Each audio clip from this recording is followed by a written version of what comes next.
Masya Allah, saya juga jadi ikutan ke bawah haru. Itu tadi lihat ekspresi dari pedagangnya, kaget mungkinnya senang juga gitu. Awalnya tadi ditawar, taunya malah dikasih lebih.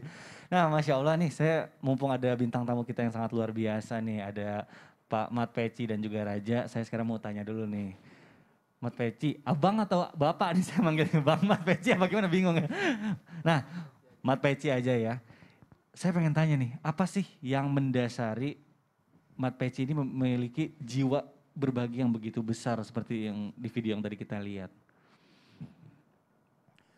Jadi eh, Mat Peci ketika misalnya di satu perjalanan kayak tadi seperti yang Ibu Tebu itu nggak sengaja. Jadi kayak Raja juga nggak sengaja. Rasa empati kita sebenarnya ketika melihat sesuatu yang bisa apa, yang menyentuh kolbu, itu Mat Peci itu nggak tahu. Jadi seperti apa ya? Nalurinya langsung ini, langsung keluar untuk ya Allah. Kayak Ibu Tebu tadi, Mat Peci ketika lewat, ibu ini lagi duduk di bawah pohon, lagi ngelamun.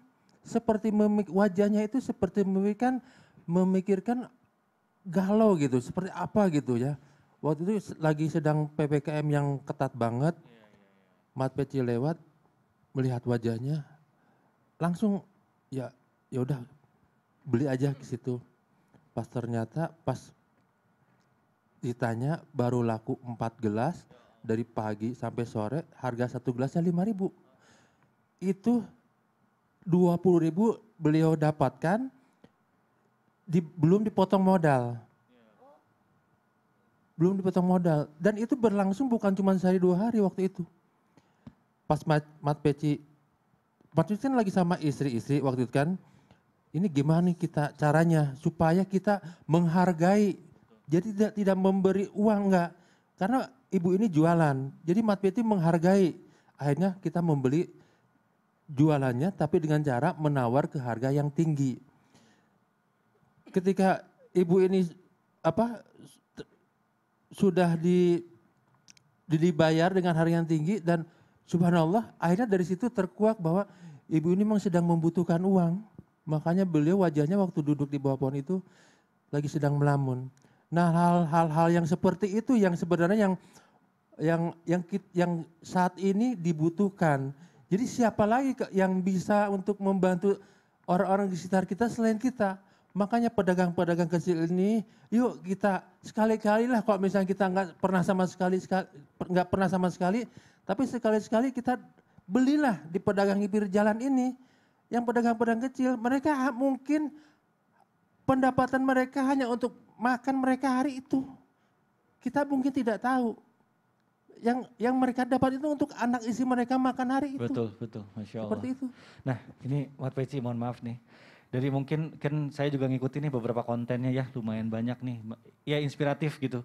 Menjadikan kita juga jadi oh iya ya ternyata kita ini masih banyak sekali orang yang membutuhkan gitu ya dengan Mat Peci jadi Mat Poci mohon maaf Mat Peci berbagi di sosial media. Kalau Mat Poci beda lagi ya berarti buat minum itu. Bukan Mat Poci, Mat Teh. Iya betul, biasa masih pagi. Nah ini saya jadi pengen tahu nih, ada nggak sih pengalaman yang pelajaran juga yang paling berharga dari hal-hal yang Mat Peci lakukan ini nih dengan berbagi segala macam.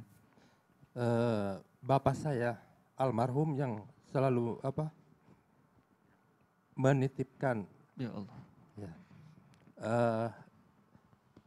Dulu kan saya belum namanya Mat Peci. Ya. Jang katanya kan orang Sunda. Ya. Kalau misalnya ada rezeki, jangan lupa berbagi. Itu yang saya masih dengar. Ya Allah. Karena saya juga dulunya ya memang dari keluarga sederhana gitu kan. Yang merintis usaha juga dari nol, dari supir angkot gitu kan. Jadi ketika ada rezeki itu melihat saya dulu juga pernah berada di posisi iya, itu gitu ya. Jadi merasakan gitu. Nah empati itu yang dibutuhkan saat ini sebenarnya. Kalau bukan kita yang mampu, terus siapa lagi yang membantu orang-orang yang lagi kesusahan gitu kan. Seperti Masya itu. Allah, alhamdulillah. Mohon maaf Mat Peci, Papa masih ada sekarang berarti ya? Sudah almarhum. Ya Allah. Ya, tapi pahalanya mudah-mudahan jadi pahala jariah. Nah, Amin. barangkali Amin, nih, amin, amin, amin. Mat Peci barangkali nih ada yang mau ditanyakan nih, mumpung lagi di sini nih sama guru-guru kita nih. Ke Pak Ustadz Maulana, Iya, iya. ya Mat Peci kan Nanti saya. kontennya kan seperti itu Pak Ustadz, jadi bikin konten. Padahal niat Mat Peci itu memang pengen menyebarkan inspirasi, kebaikan untuk orang-orang. Tapi tetap aja suka ada yang ya dijulidin sama netizen gitu kan, dinyinyirin. Nah, gimana bagaimana pandangan Ustadz bersedekah yang kayak Mat Peci seperti ini gitu. Ya, yang diupload itu. Iya. Baik, terima kasih banyak. Izin Mikdad aku. Silakan Ustadz Maulana langsung dijawab aja boleh guru. Sasam. Bismillahirrahmanirrahim. Jamaah. Yeay. Oh jamaah. Yeay. Alhamdulillah. Lillah. Alhamdulillahirrahmanirrahim. Makasih banyak tim Islamit Indah langsung menghadirkan narasumbernya langsung, yang upload langsung, bahkan orang yang diupload pun ada datang. Masya Allah. Akhirnya Masya Allah ketemu langsung. Nah ada pertanyaannya, Mat Peci. Ya. Betul. Pertanyaan saya Pertanyaannya juga bagus sebetulnya. banget tuh. Mewakili banyak Ya, orang tuh. gimana tuh kalau kita bersedekah terus ditampilkan, diumumkan. Lihat, innamal a'malu binniat. Tergantung dari niatnya. Dan kita tidak boleh berburuk sangka atas apapun yang ditampilkan orang. Karena mohon izin, ini bisa jadi syiar sebenarnya. Bentuk syiar. Bagaimana supaya bisa mengajak. Kebayang nggak kalau kita memperlihatkan kebaikan terus diikuti oleh orang lain. Maka kita pun dapat pahala dari atas apa yang dilakukan orang itu. Karena mengikuti apa yang kita lakukan. Sosok guru boleh. Sosok orang yang memang ada niat untuk menyampaikan. Dan tidak apa-apa diumumkan sedekah. Supaya yang lain bisa ikut. Masa dia bersedekah? Aku tidak. Kebayang gak kalau dirahasiakan terus amalannya raja? Mana kita tahu, betul tidak? Dia Betul. namanya sifat tawadu itu. Betul. Orang punya hotel, punya rumah gede. Bukan. Itu Tuh, titipan. raja tuh selalu nggak mau Ustadz dibilang Oh, itu nggak mau. milik raja. Punya masjid. Iya. Masya Allah. Iya juga sih, bukan punyanya, punya bapaknya.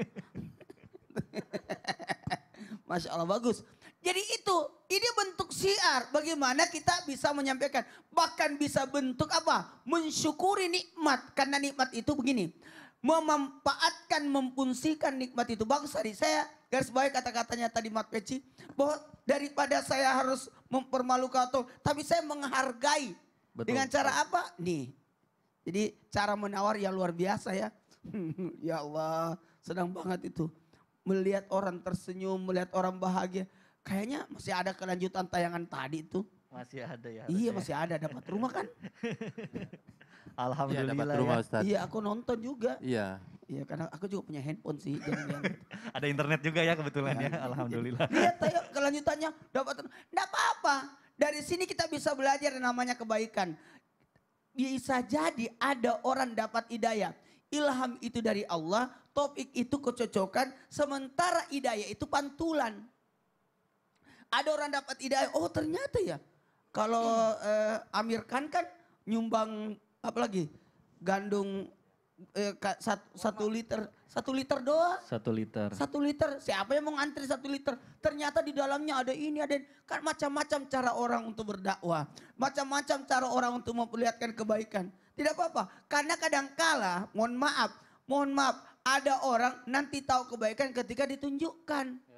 Diajarin, dituntun, diperlihatkan. Jadi sebaiknya kita tidak boleh berburuk sangka atas apa yang orang lakukan. Karena bisa jadi itu cara dia berdakwah, cara dia memperlihatkan kebaikan. Masya Allah, luar biasa. Alhamdulillah ini. Jadi itu juga kita dapat pelajaran banyak sekali Iya. tadi ya dari kisahnya. Jadi kalau misalnya mau memberi juga melakukan dengan cara yang baik. Iya. Menghargai orang tersebut supaya tidak tersinggung ya. Kadang-kadang kita harus menceritakan kebaikan kita. Untuk Betul. apa? Menceritakan kenapa? Supaya orang bisa mencontoh. Bukan Betul. berarti riak, bukan berarti Betul. sum'ah ya. Masya Allah. Tidak ada niat seperti itu. Tapi ngomong cerita tadi juga di backstage tuh ada cerita lucu itu tadi. Apa sih? Tadi Raja punya cerita cerita lucu katanya. Apa? Kan Raja tuh kebiasaannya ngebersihin sepatu Iya. gitu ya. Nah suatu saat ada Jadi sepatu itu Iya. bukan hanya disusun tapi dibersihin. Nggak Dibersihin dan diberesin aja. dirapihin, Masya Allah. Tapi nanti deh ceritanya nih mudah-mudahan bisa dilanjutin. Nanggung banget sih. Nanggung. Apa sih? Tapi ini soalnya lucu banget. Ya udah. Nah ini luar biasa. Sekarang saya masih ada pertanyaan nih ke guru kita nih. Kiai Afwan nih. Pertanyaan Baik. ini penting banget nih. Baik. Ini dari beberapa hal yang kita sudah pelajari tadi. Iya. Amalan banyak sekali yang bisa membuat kita masuk surga. Tapi Betul. katanya ada juga beberapa faktor yang bisa membuat kita pintu surganya ditutup. Nih Iya. nauzubillah nih. Jadi pengen tahu Allahu kira-kira apa nih Kiai ini. Kak Mikdad. Ya silakan Kiai Permisi, boleh dijawab. Kiai Maulana Kiai Syam, Mat Peci dan Raja. Pemirsa Indonesia yang saya cintai, amalan-amalan yang bisa juga tertolak karena niatnya hatinya itu sudah tidak dibetulkan di agama. Artinya adalah merusak rasa sombong dia. Makanya Nabi pun mengatakan bahwa layat hul jannata, nggak akan masuk surga mangkana mithqalu dzarratin min kibrin, bagi orang merinding saya yang punya sifat sombong walaupun hanya seberat biji sawi saja. Nauzubillah. Innallaha la yuhibbu man kana muqtalan fakhura. Allah nggak demen tuh, nggak suka sama orang yang sombong dan berbangga-bangga hati. Makanya Ananda Raja kan ada statement Nabi itu mengatakan man tawaddu'a rafa'ahullah wa man takabbara wadu Allah. Siapa orang yang tawadu, merendahkan hatinya di hadapan Allah, di hadapan orang, itu Allah akan mengangkat derajatnya. Amin dong. Amin ya Allah. Dan Ya barang Rabbal siapa yang sombong, Allah jatuhin. Makanya banyak orang yang bangkrut. Tadi tuh yang Pak Kiai Maulana mengatakan, atadruna mal muflisu. Kamu tahu nggak orang-orang yang muflis tuh tadi tuh dalam bahasa hadisnya innal muflisa, sesungguhnya orang-orang yang muflis itu kata sahabat-sahabat mengatakan fina malah dirhamalah wala mata. Dia nggak punya harta, nggak punya duit. Sebetulnya orang-orang yang bangkrut tadi, mohon izin banget saya minta maaf, itu di hari kiamat itu ya timin yaumil kiamah, dia bawa pahala habis sholatnya. Wasiamin, siam, puasa, wazakatin, zakat semuanya. Ternyata Masya Allah, dia nggak bawa hanya pahala-pahala puasa saja, sholat dan zakat, tapi waqad satamahada waqada pahada. Dia fitnah orang, caci maki orang, dia nggak tawadu, tapi dia sombong. Nah, makanya pada saat dia punya sifat sombong itu, kemudian yang disakitin itu kita punya pahala banyak. Fayutu hadza min hasanati. Dikasih tuh orang-orang yang kita sakit, yang kita fitnah tadi. Fayutu hadza min hasanatihi. Kemudian setelah kita habis amal ibadah kita, nggak ada break even point, nggak ada titik impas. Kemudian wa ukhidha min khotoyahum. Dosa-dosa mereka yang kita fitnah, kita caci, wa daraba akalam hadza, kemudian wa daraba hadza, wa akalam hadza, wa safaqada itu semua kita sakitin, ternyata dosa mereka pindah ke kita. Artinya adalah tidak ada titik impas, kita bangkrut, pailit dan rugi. Oleh karena itu banyak pintu-pintu yang tertutup surga itu karena akibat ulah tangan manusia. Makanya in ahsantum li anfusikum wa in asatum fala. Jika kamu berbuat baik, kebaikan itu surga. Kalau buruk, maaf sebaliknya neraka. Nauzubillah min dzalik. Ya demikian. Masya Allah, luar biasa penjelasannya. Terima kasih Kiai, singkat, padat dan jelas. Baik jamaah, jangan kemana-mana karena setelah ini kita akan menjawab pertanyaan yang sudah jamaah kirimkan. Jadi tetap di Islam itu Indah. Jamaah, oh jamaah. Alhamdulillah.